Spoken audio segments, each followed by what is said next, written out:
Hello YouTubers, and today I'm going to go through the process of how I made this, which is Doctor Who Out of Time #1 on cassette. So, yeah, so this is my own, custom one. And basically I'm also going to tell you about some of the issues I had in making this. And none of them attain to recording the cassette. All of them maintain to basically doing the cover arts and everything else. So we'll go through this and that, and if you'd like to follow along at home, then by all means. So yeah, there we go. So obviously I'm going to go through what you need for this. Well, first of all, you're going to need some blank cassettes.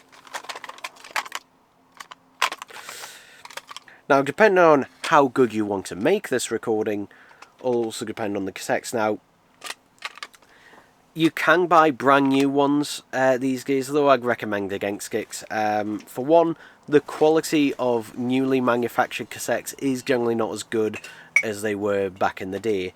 Generally, I'd say, for example, these were £5 for a pound in a charity shop. So that's why I suggest, if you can try and find any blank cassettes, find them in there, because obviously you can just record them over again and again, and generally these, are better quality, which aren't made today. You'll also want to decide upon what type of cassette you're going to record on.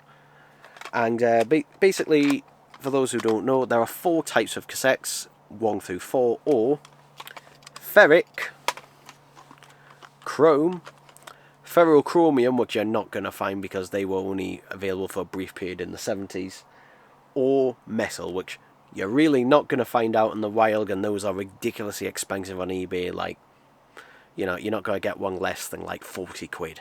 So I'd recommend, either going for ferric, which is by far the easiest and cheapest to find, or possibly chrome, because you may find some chrome cassettes, like this one came from the same charity shop as these ones. So yeah, basically Type 2 is better than Type 1, etc, etc. That's the easiest way to figure it out. And also, the way to know if you've got a Type 1 or Type 2 cassette is, on a Type 1 you'll have just the single notch just here at the top, which this is a removable record and play tab. So basically that lets the machine know that this is a blank cassette that can be recorded on. But don't worry if you have a one like this one was, where the tabs had already been removed. That's fine, because what you can do is put a bit of tape, like this. Just put a bit of tape over them, over the tabs, before you put it into your machine. Now also about this one, as well, as you can, I don't know if you can just about see here, the hole is much bigger than on this Type 1. And the reason is because Type 2 cassettes have a gap next to the Write Protect tab, in order to, again, let the machine know it's a Type 2. So for that, just put tape over the cassette, the hole, but make sure you leave, a big enough gap for the machine to still detect that it's a Type 2. So once you've got your cassette and that ready, and also make sure you get a one that is the correct length for this one. This is a 90-minute tape, and that, which is just enough space to have the story split across sides 1 and 2, and enough for the extended versions of the behind the scenes interviews. So yeah, just enough space on this for that. But obviously it depends on what Big Finish or whatever you're doing, but make sure you get the right cassette, and that it'll generally say, whether it's a 90 minutes or 60 minutes, generally the most common to. What that means is 45 minutes per side, and that. And I know there'll be some people in the comments saying, oh, I already know this, blah blah blah. Great, this is for people who don't know and who maybe want to get into it. But let's get to the next step. Let's go over to the cassette decks. Alright, so you can see here I'm just doing the Gates of Hell for just this demonstration, because at the time of recording I've already done the first out of time, but this will be the same regardless. So you can see here these are the first 5 tracks there, which total 37 minutes. I could add another track, but it would go over the time, and this is the best way to split them up. So this is all set up, and it's basically just going to a line out there to a cassette deck. Now, this is my main cassette deck that I use for playing cassettes, but not recording them, because of this. And apologies for this being handheld, but this is the only way I can film it. So, this may or may not be relevant to you, but if you want to add Dolby noise reduction, what is Dolby noise reduction? The best and easiest way to say it is basically it reduces the noise on a tape. Basically there's less hiss and also, you know, less noise, essentially, hence the name. And there are 3 types of Dolby noise reduction: B, C and S. Now, more than likely, if you have a Dolby S cassette, then you don't need me telling you how to do this, because it was only released on, you know, higher end equipment. But this one, which I've already done, was done using a Dolby C recording, and if we just fast forward it a bit, we can switch this to Dolby C. It'll then get rid of a bit of the noise, though you might find that you don't like it, or you just simply don't have a cassette deck with Dolby noise reduction, in which case you don't need it. I also should mention this cassette deck, while it has Dolby noise reduction for playback, it does not for recording, which is why I don't use it for recording any cassettes. So always, you know, if you can, try and find the manual and that online. But anyway, let's move over to these 2 cassette decks here. So this is the one I originally wanted to use. This does have Dolby S. However, the recording function does not work on it. Basically, only the left channel works. I believe it needs, like, basically all of its capacitors replacing. So we'll go to this one, which is my old reliable Kenwood one. So we'll turn that on. It's a draw loading one. And I don't know if you can see here, but basically my step is in the way. But I'm just going to put this Chrome cassette in. And I've made sure to fast forward it a little bit, because what I'm going to do now is I'm going to press record whilst I'm playing the Doctor Who theme, because that'll be the loudest track on here, and basically that'll allow me to accurately adjust the record level. So yeah, so let's press record, and we'll press play on here, and yeah, that's about right already. So you can see there, it's not peaking past it and that. So yeah, you generally want it as either 0 or +4 depending on the cassette, but as I can see, those levels are correct. I can stop that recording there. I can stop the playback on here, and what we're going to do is we're going to rewind the cassette all the way back to the beginning, which may take a minute or two. Let's check that's at the beginning. Yes, it is. And if your cassette deck has an auto bias button, like this one does, press that,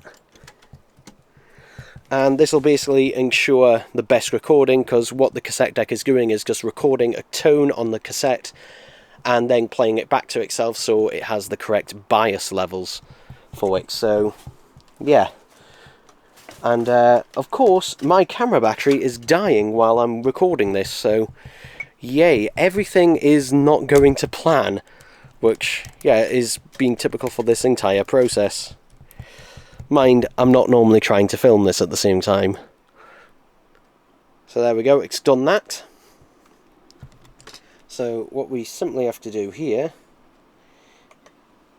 is get back to the first track. That's all ready, well and good. We're going to press record on there, press play on there, and what it's doing now is it is recording over onto here. So yeah, basically once that's done, eject the cassette, flip it over, and then record the second half of the story, or whatever interviews and that you need to do, and then it'll be done. Yay, happy days. So now let's get on to the artwork. And yeah, because if you just wanted to record the cassettes and that, you're done. You're essentially done at this point. But if you want to do this custom artwork and that, I'm going to give you some tips here for inkjet printers that I discovered while doing this, but yeah, sit back and relax. Alright, so I thought I'd show you the cassette covers and that, and how they're basically being done. So this is the one for the first one, which is currently the only one I've got done at the time of recording this. And basically this is done using, for one, a template in Publisher. Now, you might have to download this because I've been informed that this is no longer included in the latest versions of Publisher. For me, since it was in the 2013 version, which is what I had previously. I can't remember what version this is, but yeah, basically, if your version of Publisher doesn't already have a cassette template, then you'll just have to download one from somewhere. I mean, you don't have to, but it makes it a lot easier, so you know the correct size, dimensions, and everything for everything. It just makes everything a lot easier. In terms of how this was made, I haven't got very good skills with this kind of stuff, but basically what I did is I took the artwork, not for that one, if I go back for Out of Time 1. So I got the regular artwork. I did it with the era appropriate logo because I think it looks better, and also the Jodie Whittaker one is out of date now anyway, so I did it with that logo. But what this is a combination of two images actually, because I also found a one of the artwork where it's just completely blank like this. So yeah, which does make things a lot easier, and that which means it's able to go up, you know, further on that there, and then just, you know, labelling up, putting a big finish logo on that in there, just try and make it look more official. And if you're wondering again what this is the Dolby logo, and to differentiate it as being an actual Dolby C recording, I've just put a C because there's no logo for Dolby C on its own. There's only Dolby logos where it's Dolby B plus C, and that is because basically they're mainly for cassette decks themselves, not for individual cassettes, because almost no cassettes have Dolby C noise reduction. Most of them only have Dolby B, if they have it at all. But if your cassette deck doesn't have Dolby, then, you know, you can completely ignore this and do it without Dolby. Now, I did have a think about doing the labels for the cassette tape itself. So, this is a template and that's for the labels, and if I wanted to, I could buy these sticky back labels, and I have in the past, and yeah, the problem is trying to get them perfectly angled for this as well is a bit difficult. So, yeah, what am I going to do with these? Well, I simply thought it is possibly putting something at the bottom here or something else, and possibly just sticking them to the tape with either some sticky back tape, some regular label printer tape, or just taping them on in some other way. Simply because, you know, it's obviously the cheap alternative and that, and because I don't really want to spend a £5, you know, to get 12 sheets of labels to only do 3 cassettes. You know, I'm trying to make this cheap as possible. You might want to do that, and by all means, you know, you can do it exactly like this and have your labels out and that. I'm hoping these will fit and that. I've designed them this way and that I might have to cut out the name in the middle, depending on how they show.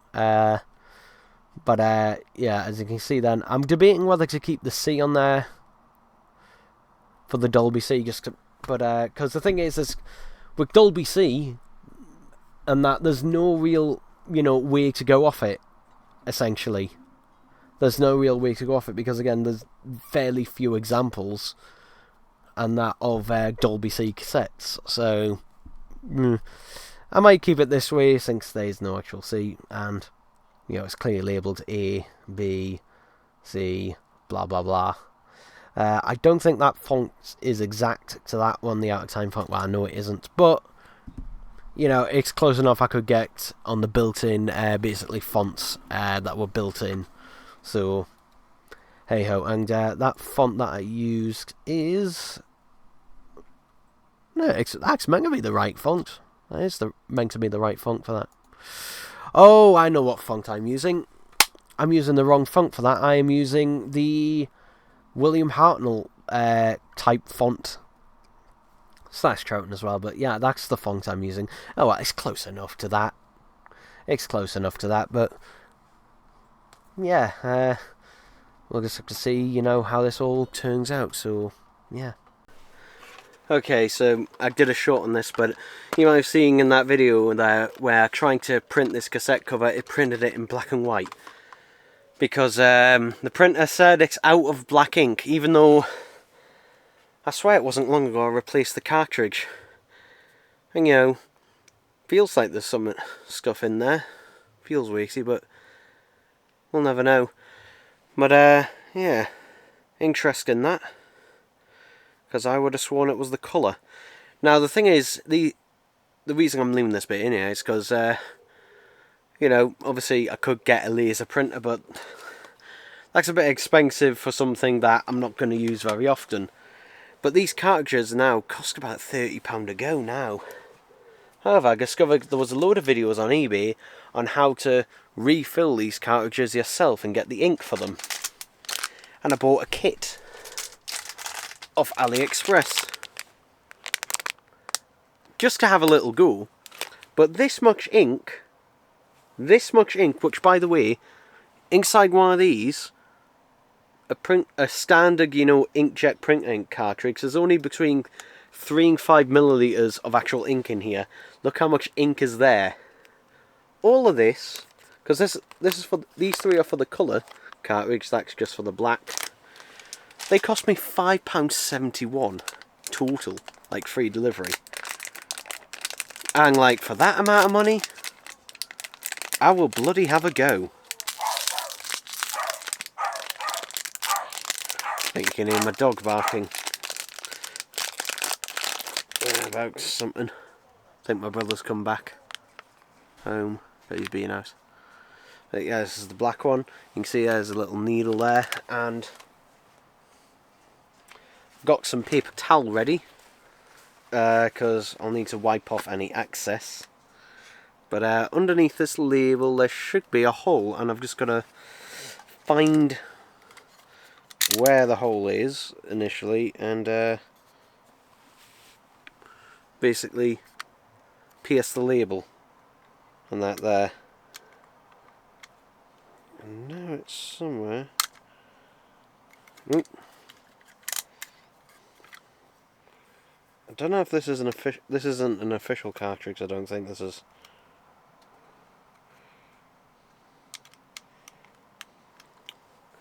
I might have to take I might have to peel the label off in order to find where the hole is actually.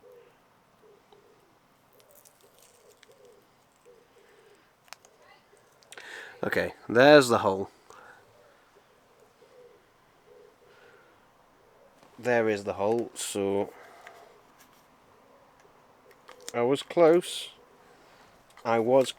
so there we go. There we go. It's just easy to just... That label actually came off fairly easy, but I think on the official cartridge ones, it's not. I think that one's from Wilco. I think that cartridge. There we go. Let's take the lid off, and we're gonna very gently squeeze into it.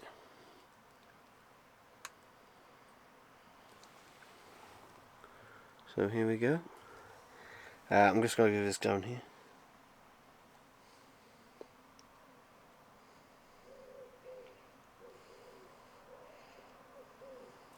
There are ones where you can just literally just grab a needle and do it.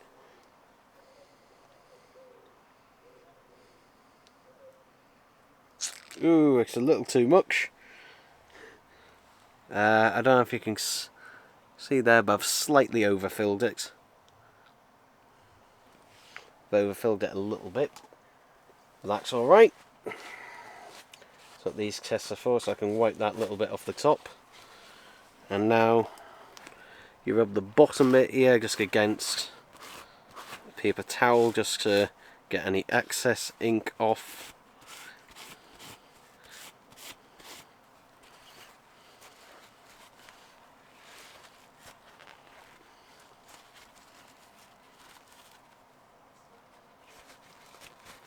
Ooh, I did put far too much in.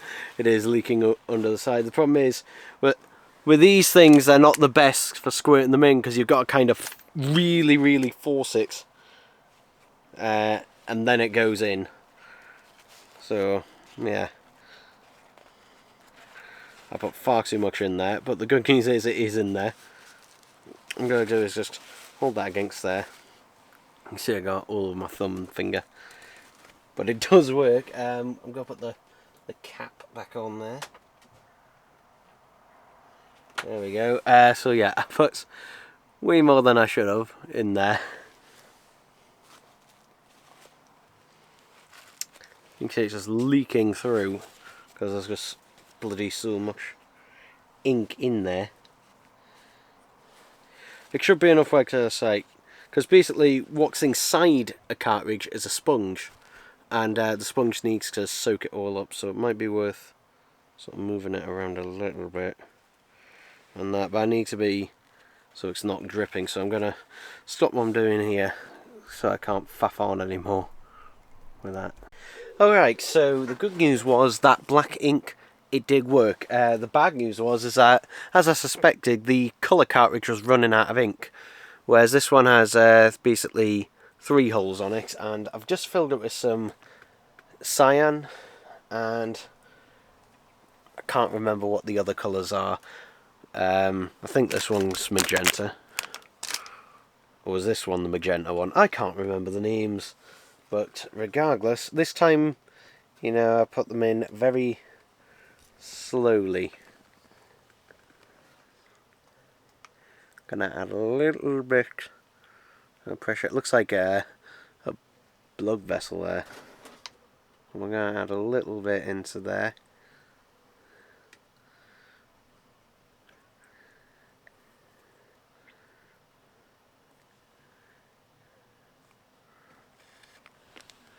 There we go. Obviously a syringe would be more ideal. Oh, I've got to be careful here. Hang on.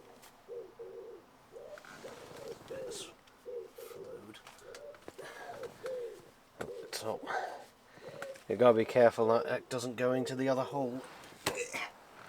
And that, again, ideally I will be using a proper like needle thing and not filming it. So I'm going to go off and not film it again because yeah, it's hard to concentrate. Alright, so the results I've been getting have slowly but surely been getting better. I'll give you an example of what I decided to do, you know, to get some tests out of it is I decided to grab one of my sister's DVDs that was just nearby and photocopy the cover because I had a bunch of different colours and that on it.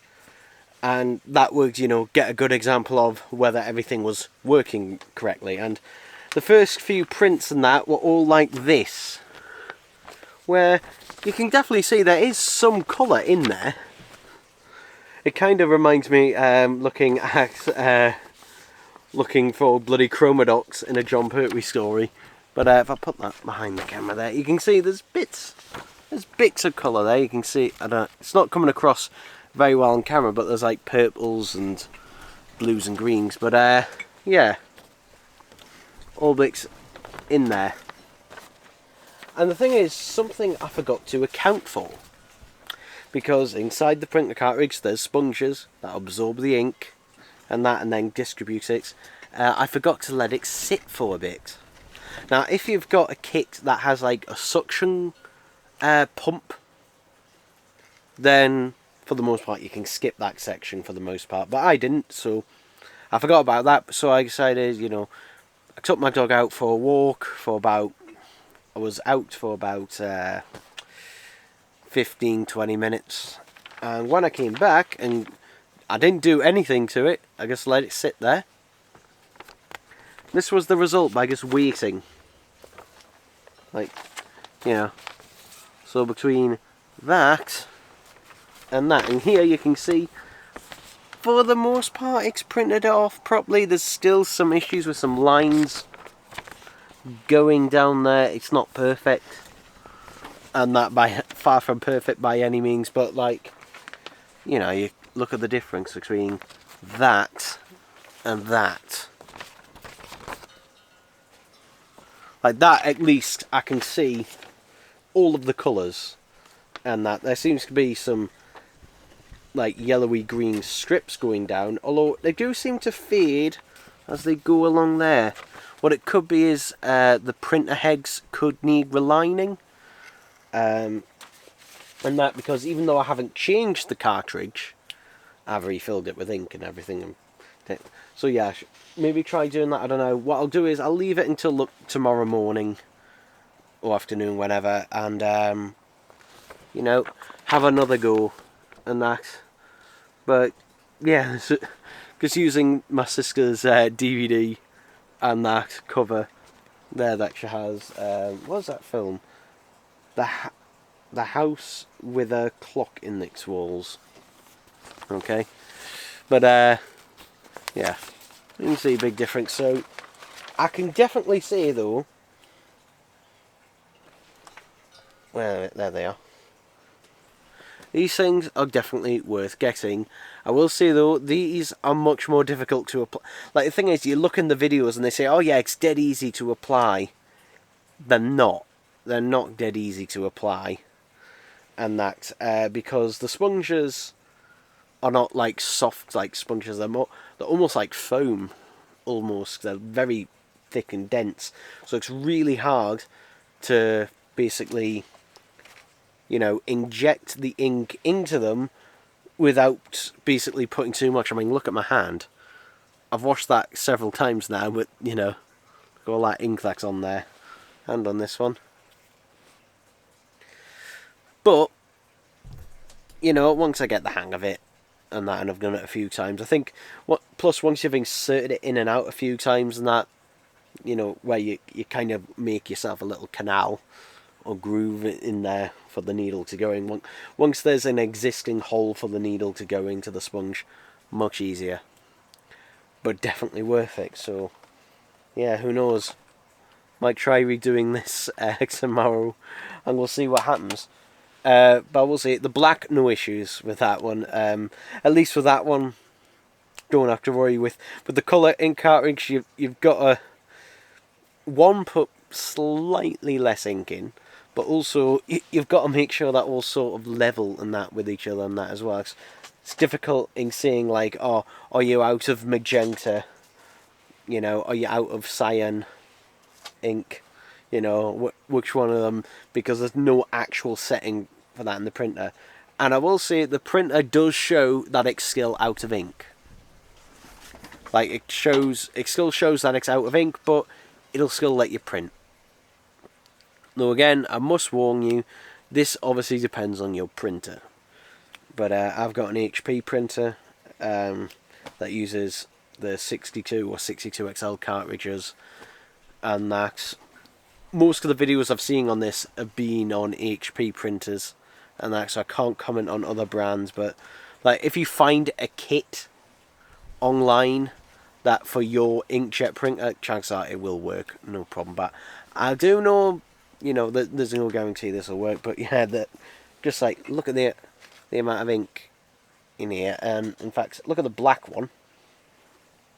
Look at the black one. I use far too much ink in this, but realistically, like, I'd say probably half a groove, maybe, or just under that per filling of cartridge. So I could get like another 1, 2, 3, 4, 5. Like, I'd say probably another 6 fills out of this before it's empty. So, yeah, I wish I knew how many milliliters this were. It doesn't. It honestly does not say anywhere how many mils it is. I didn't see it on the thing either. I have no idea. There's my hand sanitizer bottle, which I think this is 200 mils. So maybe, I'm guessing these are probably 100.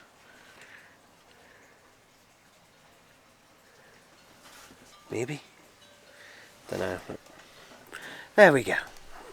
Okay, it's the next day, and again I just decided, let's just try the printer again without touching anything and adjusting it, and yeah, it is doing it pretty much perfectly fine.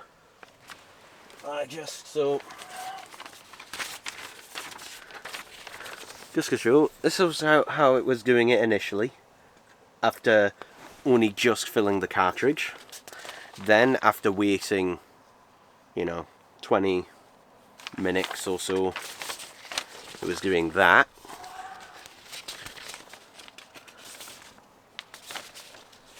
And now it's doing this. So yeah, I'd say that is pretty much at the level on that it's capable of doing. I'd say there's a little bit of variance in quality in that between the two, depending on, because this is just a scan rather than that, but it's getting the colours and everything correctly. Nothing is jumping out as incorrect. So yeah, I'd say we're pretty much now at the stage where it's ready to start,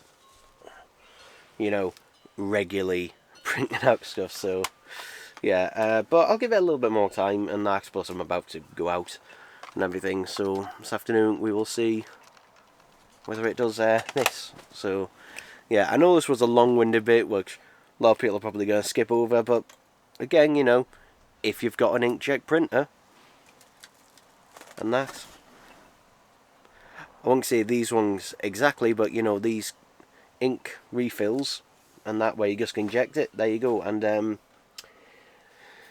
worked out, like, these things, if they do it 6 times, they might not, but if they do it 6 times, that's just an estimate, like refill the cartridge 6 times, that'll save £355. Yeah, because that's how much it would be if I had to replace, the cartridge every time. Obviously, if I found cartridges on sale and that, but even then, like, finding them, much less than that. So let's just say their regular price of £30. So yeah, which is what they're most at. So yeah, save yourself hundreds of pounds. Oh god. Okay, so I tried printing it off, and yeah, there we go. Now, obviously this is an inkjet printer, so it's not going to look as good as, say, if this was a laser printer or anything like professionally printed off. But you know what? Like, compared to that, yeah.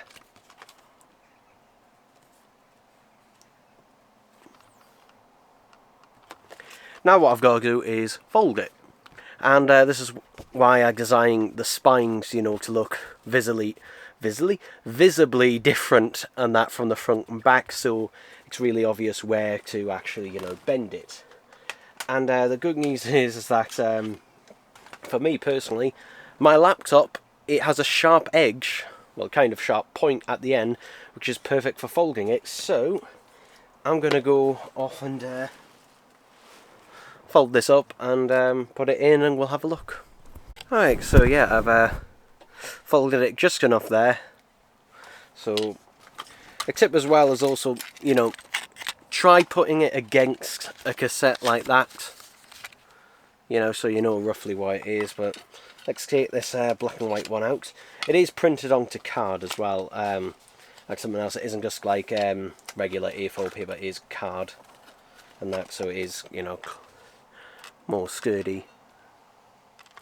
But there we are.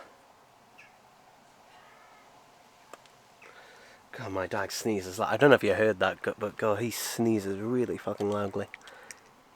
But yeah, there it is. Now, I do need to probably at some point get some proper cassette labels. But there we go. Hooray. Oh God, that was a pain in the arse. But hey, gang, saving money with these, so hooray.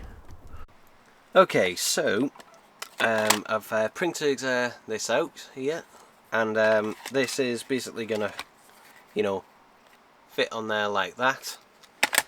And basically I'm going to put that on there like that, and then put some, if I can grab it, some sellotape and that over the top. Obviously, again, you can do what you like. You could get them labels and that to print off, but I'm just doing this because it's quicker and easier.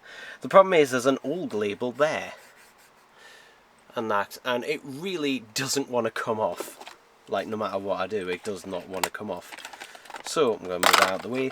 So what I'm going to do is, I've got some WD-40 here, and this is a little trick you can... Now, this is why I've also taped this section up so it doesn't get in on the hubs and that. But basically I'm going to put a little bit of WD-40 on there, rub it in a bit, and hopefully...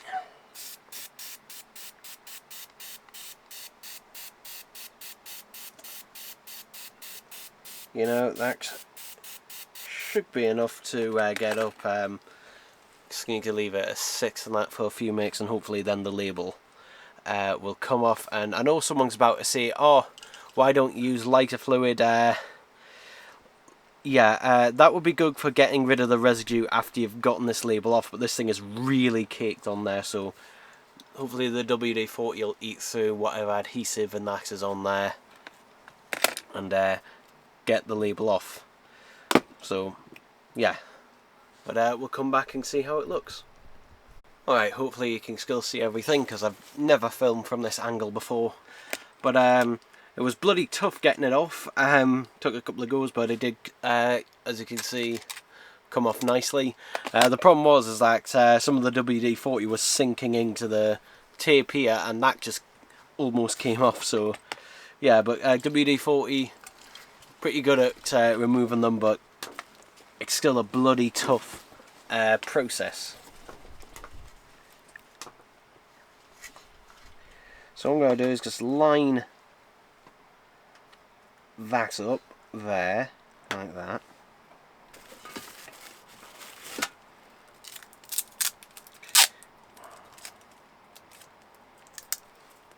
Get my sellotape ready.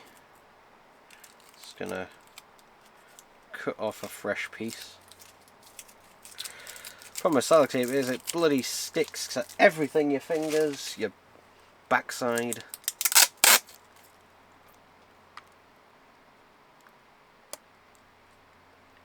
Make sure to leave room for the hubs. Yeah, there we go.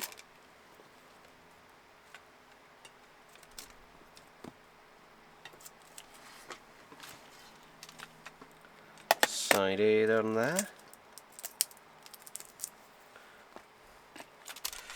And yeah, I think that looks alright. Obviously it's not as good as, say, you know, professional printing and that, but just as a little label and that on there. Obviously I could put more tape on there, but I don't want to put too much on there, simply because, you know, I don't want it to be too thick with this. It's very, very thin, and, you know, would still fit in a cassette player. I've now got to cut out this one and stick that one in, so I'll cut back to when I've done that. Okay, side B didn't go quite as well as side A, unfortunately, but you know, still good enough and that for it. And plus the way I always put in cassettes with side A sticking out on that side, so yeah. So that's essentially it finished. So yeah, there we go. I am pretty damn happy with that. So yeah. Alright, so you know, what can I say from this whole experience of doing this? Because this isn't the first time I've done stuff like this before, but in terms of like doing, you know, these Doctor Who ones, the thing I will say about this is, if I was to do it again, I'd maybe make the text on that bold rather than, you know, standard, just to make it a little bit more visible, just because obviously it looked fine and that when looking at it in Publisher, but obviously when you print it out, you know, if I had a high-end laser printer then it probably would look fine, but you know, I'm just stuck with a inkjet printer and that, so you know, just gotta make do and that with what you have. I mean, the black and white one that printed out where it's minus any colour, you can see there the text on there actually looks more legible, and that it being black and white. But everything else, yeah, I'm pretty happy. Pretty happy with this. Pretty much as is. Obviously, the Dolby logo on the side, you know, I kind of had to make that up as I went along, and because again, there isn't a standalone Dolby C logo. There's only Dolby B plus C or BC. So basically, I had to take the B out of there, and it looks, you know, you don't really see it like that, and maybe it might be confusing for people on the back, but it's not to me, so I could always change things there. But yeah, overall, pretty happy with it. So let me know if anyone actually tried doing these out, and yeah.